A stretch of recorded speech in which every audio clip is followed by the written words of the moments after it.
Aquí comienza Testigo de Encargo, el podcast de Basquelau Abogados. Un espacio hecho por abogados para todas aquellas personas que quieran conocer el mundo que les rodea a través del derecho.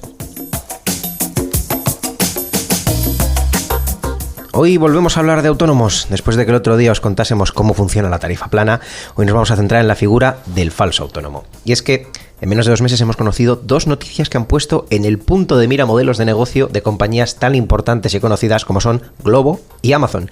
Y como la actualidad manda, pues hoy os vamos a explicar qué es un falso autónomo, cuáles son las diferencias y características que conlleva respecto a los trabajadores por cuenta ajena o a los autónomos auténticos, y también el porqué del uso de este sistema en las empresas. Para esto contamos una vez más con la colaboración de nuestra compañera Miren, que me acompañará durante los próximos 20 minutos. Hola, Miren. Hola, Borja.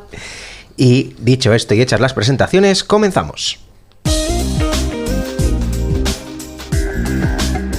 Este podcast está producido por Basquelau Abogados, en colaboración con la asociación Eusconet, y se distribuye bajo una licencia Creative Commons Atribución No Comercial 4.0 Internacional. Se permite copiar, distribuir y hacer obras derivadas sin un propósito comercial, siempre que se cite al autor. Ninguno de los contenidos de este programa debe ser tomado como una consulta o asesoramiento legal vinculante, ni como un servicio prestado. Toda la información sobre las condiciones legales se encuentra disponible en nuestra página web www.basquelau.com.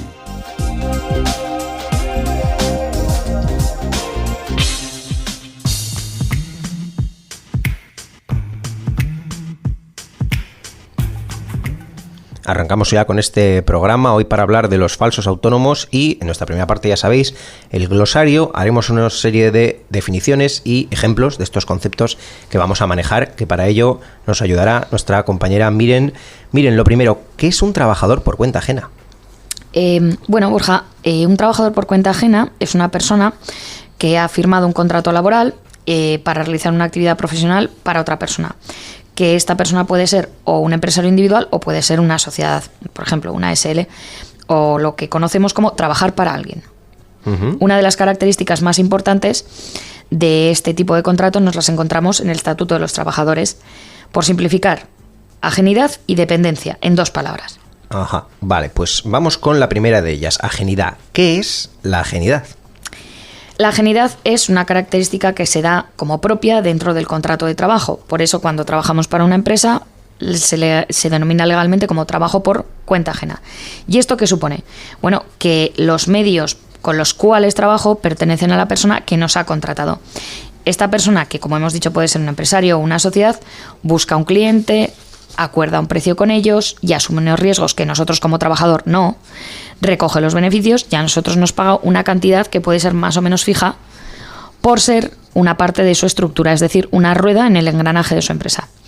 De tal forma que la esencia de la ajenidad es que si a mí me contratan en una empresa, yo, por ejemplo, voy a trabajar a sus oficinas, a las que ellos me digan, con sus ordenadores, con su sistema, con los encargos que me manda el jefe, y sin que yo sea parte en todo este proceso más que para hacer mi trabajo, mi tarea, el trabajo para el que he sido contratada, nada más en principio. Vamos pues con la segunda parte, que es la dependencia. La dependencia, que es el segundo pilar de esta estructura y una consecuencia lógica de la ajenidad, es que yo dependo en todo para hacer mi trabajo de la organización que ha preparado la empresa. Tengo un jefe o un superior que me fija un horario para trabajar, que me puede decir en cualquier momento que deje de trabajar en un proyecto y que cambie a otra cosa, y que me puede sancionar si no voy un día porque no me apetece, o que me puede incluso despedir aunque yo no esté de acuerdo. Uh-huh. Pues muchas gracias, Miren. Terminamos con ello esta sección y pasamos a la sección de debate. Si te gusta nuestro programa, suscríbete y recibe puntualmente nuestros nuevos episodios en Spotify, iVoox, Apple Podcasts y Google Podcasts.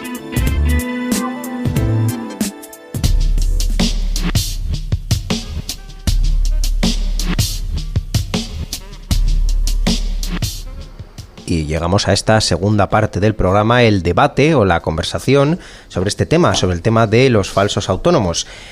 Ahora que ya hemos definido estos conceptos que nos ayudarán a entender, es hora de empezar con el debate. Para eso vamos a traer quizás los 3 puntos de vista de las 3 partes que encontraremos en estos asuntos, que son por un lado la empresa, por otra la administración y por otra las personas trabajadoras. Así que empecemos por la empresa.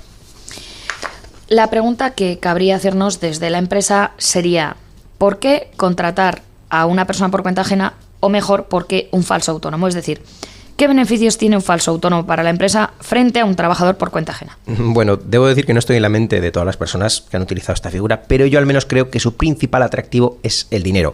Para entender bien esto, hay que saber primero cuánto cuesta tener una persona trabajando por cuenta ajena en la empresa, sea cual sea. Es decir, si yo ahora me convierto en empresario y quiero contar con una persona trabajadora por cuenta ajena, una de mis preguntas seguro que es: ¿cuánto me va a costar? Bueno, vamos a intentar resumirlo. Lo primero, obviamente, su sueldo. Para este año 2020, el salario mínimo interprofesional es de 950 euros brutos al mes, en 14 pagas, un total de 13.300 al año.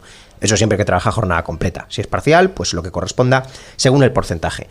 Y a esto tenemos que sumarle luego la cotización. Según la ley hay una parte que paga el trabajador, pero otra tiene que pagar la empresa. Y dependiendo del tipo de trabajo, tendremos que abonar aproximadamente un 30% del sueldo bruto del trabajador al mes.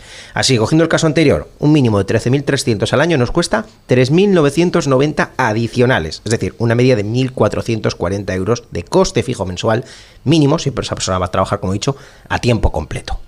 Es decir, cuesta dinero. Y obviamente, dependiendo del trabajo que se vaya a realizar, hay convenios que establecerán un sueldo mínimo mayor por categoría profesional, por lo que estas cifras en consecuencia aumentarán. ¿Eso es todo lo que se paga? Pues tampoco necesariamente. Pues a persona un día causase una baja médica, bueno, puede que no nos cueste dinero, porque esa baja la cubriría la mutua y tendremos que contratar a un sustituto. Puede que tampoco ese sustituto nos cueste dinero, porque nos lo beneficiaría la cotización, la seguridad social. Pero a veces, aunque no conlleve un coste económico, lleva un quebradero de cabeza, el trabajo está para la empresa, una circunstancia que hay que tener en cuenta. Para rematar, tenemos las indemnizaciones por despidos. Salvo que se dé un supuesto, yo qué sé, el trabajador abandona el su puesto de trabajo, lo más habitual es que al finalizar el contrato laboral también cueste dinero, desde una indemnización por improcedente, 33 días de sueldo por año trabajado, hasta el pago de vacaciones no disfrutadas, faltas de preaviso, un poco más difícil de cuantificar, depende del caso, pero es más que habitual que a la persona que deje de trabajar para nosotros se tenga que llevar un dinero al finalizar esa relación. Entonces, el beneficio está claro, ¿verdad, Miren? Sí, respondiendo a la pregunta de ¿por qué un falso autónomo? El beneficio está claro, y es que la empresa que opte por este modelo no tiene que soportar todos los costes que Borja acaba de mencionar, así que supone un alivio económico y un alivio respecto a los riesgos para la empresa. Pero la trampa no es utilizar autónomos, que eso podría ser legal, es decir, toda empresa tiene, por ejemplo, contratado a un diseñador gráfico que es un trabajador autónomo y te hace el logo, o a una fotógrafa que te viene a hacer fotografías para tu empresa, sino que lo que queremos es coger la parte fácil de ambos regímenes, es decir, tener una persona trabajando por un sueldo flexible, sin derecho a indemnización, que se pague sus propias cotizaciones, pero por otro lado lo tengo bajo mi mando, a mi servicio y integrado dentro de mi organización, indicándole su horario, indicándole sus proyectos. Y aquí es donde viene el problema.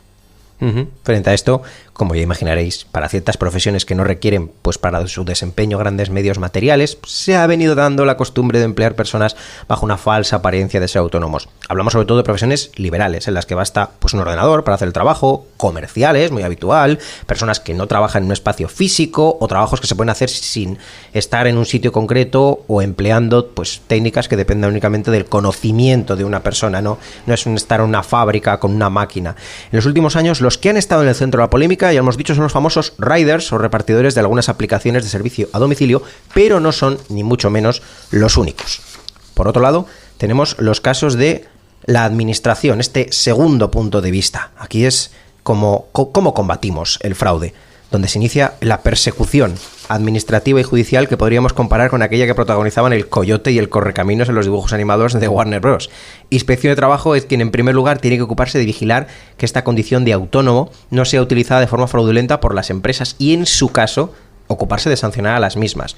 En segundo lugar, tenemos los juzgados de lo social, que si el caso presenta dudas, decidirán si una empresa pues lo está haciendo mal, está empleando irregularmente, y para eso vamos a utilizar estos conceptos que hemos definido al principio en nuestro programa de ajenidad, dependencia, utilizando los hechos que inspección ha conseguido demostrar, y por ello declararemos de manera definitiva si la empresa ha obrado correctamente o no. Y miren, cuéntanos, ¿qué hechos tiene en cuenta nuestra jurisprudencia para determinar si las personas tienen que estar dadas de alta como autónoma o no? Lo que más ha tenido en cuenta, sobre todo el Tribunal Supremo en las últimas resoluciones, es ¿Se podía determinar que estas personas tenían un horario? Sí, tenían un horario. De hecho, tenían huecos por horario y se los fijaba la empresa. ¿Recibían instrucciones de la empresa? Sí, que les obligaba, por ejemplo, a llevar algún tipo de material, por ejemplo, específico. ¿La empresa les proporcionaba a los clientes? Sí, de hecho, ellos no podían acceder al cliente si no era a través de esta empresa. ¿Facturaban todos los meses lo mismo y por el mismo concepto? Sí, en algunos casos. ¿Utilizaban sus propios ordenadores, teléfonos o mesas de escritorio? No, utilizaban ordenadores, teléfonos o mesas de escritorio que eran de la empresa, que en ningún caso ellos aportaban a la empresa. ¿Y si tenían un puesto fijo en las oficinas de la empresa? Un dato muy llamativo, por ejemplo, de las inspecciones del trabajo es fijarse en las fotos. Si yo acudo a un centro de trabajo y pregunto, ¿y usted trabaja como autónomo? Ah, como autónomo, sí. ¿Y esta mesa de quién es? De la empresa. Y esa foto que hay ahí se parece mucho a usted con su hija. De tal forma que ahí hay una relación, por así decir, de continuidad. Sí. Por lo tanto, no está definido exactamente cuál es el límite para cada caso de dónde estamos en una relación de autónomo por estos criterios, pero lo que hay que comprobar es si se dan los requisitos del artículo 1 del Estatuto de los Trabajadores. Uh-huh. Cuéntanos, Miren, en este tercer punto que nos ha quedado, la experiencia del trabajador. Desde luego aquí el trabajador es el más perjudicado de todos. Bueno, está claro que tal y como están las cosas, puede que muchas personas se vean obligadas a aceptar un contrato de falso autónomo dentro de una estructura laboral y que acepten pues condiciones irregulares, insatisfactorias, simplemente por tener una fuente de ingresos. Os contamos lo que hay que hacer en la teoría, aunque sabemos que la práctica es mucho más difícil. Lo que tendríamos que hacer sobre el papel es reclamar a la empresa o denunciar a la empresa. Bien, porque no nos han pagado los salarios correspondientes o porque no nos están pagando conforme a lo que corresponde por convenio. O puedo reclamar incluso que es que estoy trabajando bajo una modalidad irregular y que no corresponde. Pero bueno, ya sabemos que esto es difícil, que da mucho miedo, que no es lo habitual, porque si yo quiero conservar mi empleo, pues evidentemente no denuncio a mi empresa. Es decir, que no muerdo la mano de quien me da de comer. Así que lo que se produce normalmente es que vemos la denuncia de la empresa, pero una vez ya se ha producido el despido o la extinción del contrato. Es decir, cuando ya sabemos que no nos van a encargar nada más.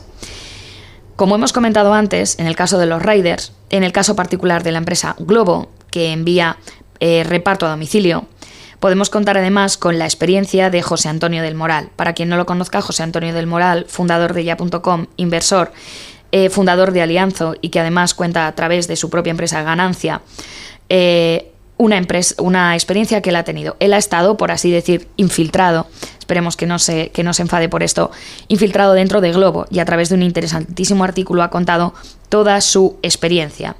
Ha explicado cómo, para empezar, estos trabajadores tienen que pagar por llevar esta caja amarilla que vemos por nuestra ciudad, 25 euros con un soporte telefónico. Cómo tienes un horario por el que tienes, por así decir, que pujar, que a ti no te van a pagar si el restaurante se retrasa, que a ti no te van a dar medidas de protección ante el coronavirus, que a ti te van a exigir que estés disponibles a horas a las que a ellos les interesa, que además los repartidores son en muchos casos extranjeros con una formación altísima que se ven abocados a aceptar estos contratos. De tal forma que es una contratación irregular y que ha llevado a Glovo a descubrir una de las sanciones más graves que ha habido en este sentido, ¿no, Borja? Sí, la verdad es que da mucho que pensar, en especial sobre el modelo de negocio de estas plataformas. Hoy es Glovo, mañana será otra. Y el tipo de personas que deciden trabajar para ellas, el sistema incluso de consumo actual al que poco a poco nos estamos acostumbrando. Pues muchas gracias, Miren, por la información. Terminamos con ello esta segunda parte y nos vamos al consultorio legal. Si quieres participar en Testigo de Encargo, escríbenos a nuestro correo electrónico info@basquelau.com. También puedes contactar con nosotros en Facebook o en Twitter. Somos @basquelau.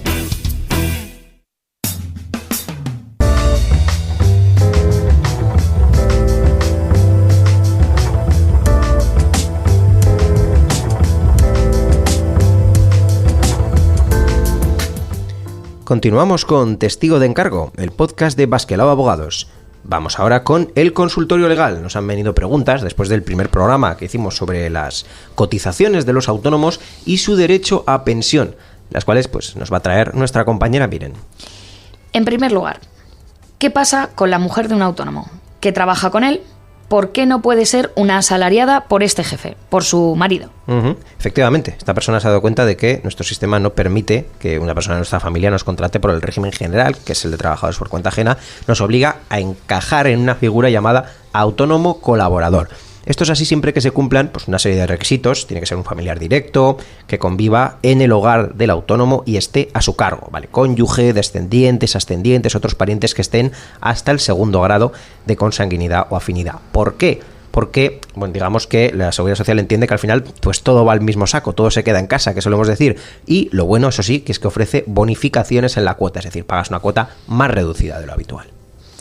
La segunda consulta se resume más o menos así. ¿Cuántos años tengo que estar cotizando a la Seguridad Social para recibir una pensión? Bueno, esto lo cambian, ya sabemos que está en constante cambio, pero actualmente para recibir la pensión contributiva mínima es necesario cotizar 15 años y cumplir una serie de requisitos adicionales. Pues, por ejemplo, 2 de esos años cotizados tienen que estar dentro de los últimos 15 anteriores a que pidas la jubilación.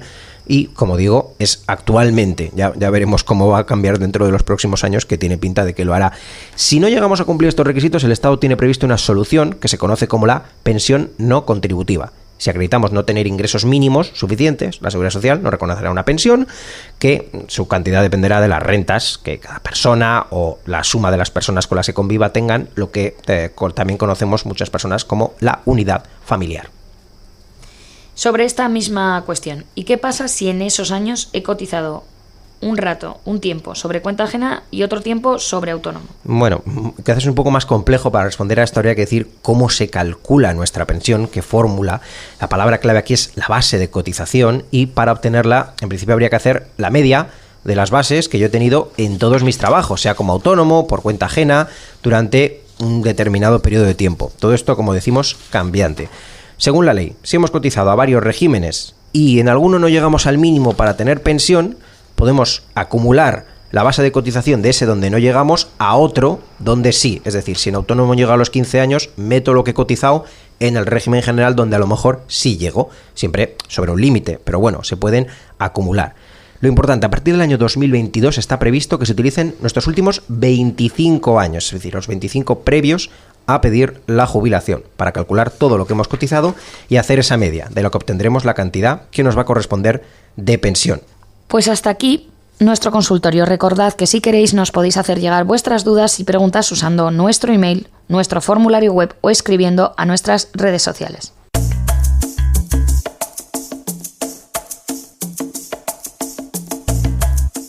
Aquí terminamos este programa en el que hemos explicado un poco mejor qué son los falsos autónomos y os hemos dado las claves para reconocerlos y para entender un poco mejor el contexto en el que podemos encontrarlos. Muchas gracias, Miren, por acompañarnos y darnos todas estas claves, ayudarnos a entender este concepto. Gracias, Borja.